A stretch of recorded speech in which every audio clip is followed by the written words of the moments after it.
when they violate the rule, which, by the way, they are doing all over the place. We actually have more insurance policies with mental health exclusions today than we had when we passed the parity law. That is unacceptable, and we have been guaranteed by the Obama administration that by the end of this year, we will have the rule in place to effectively enforce the law passed 5 years ago. Way too late, no excuses for why that happened, but at least we're on the verge of correcting that problem. So here's the story that I just think about every time that I work on these issues, and every single one of you has one of them. At the beginning of my term in the Senate, I went down to Naugatuck Valley and I saw a domestic violence shelter.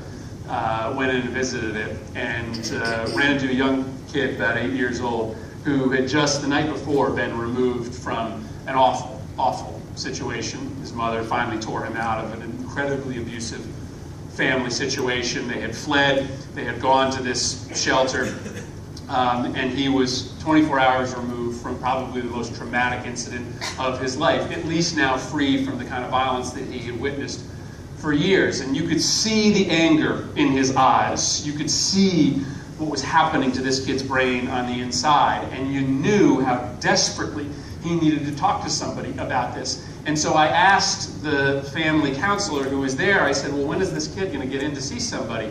You know, is he going to get to see somebody tomorrow? Is he going to have to wait until after the weekend? And she just looked at me with this stunned look, and many of you have delivered this message as professionals or heard it yourself, and she just said, you don't get it. He's not going to get an appointment for 2 months.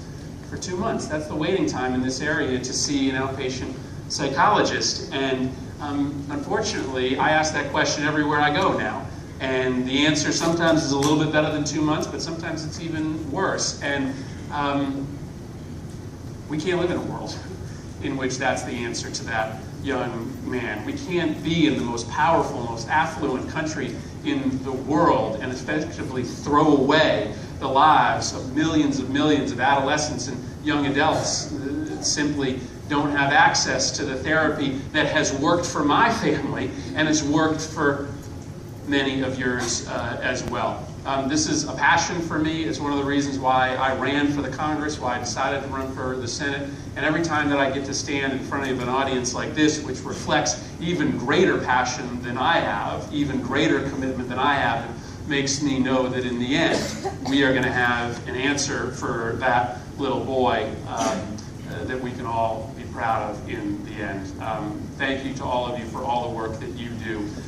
Let's go out and do some great things after today. Thank you very much.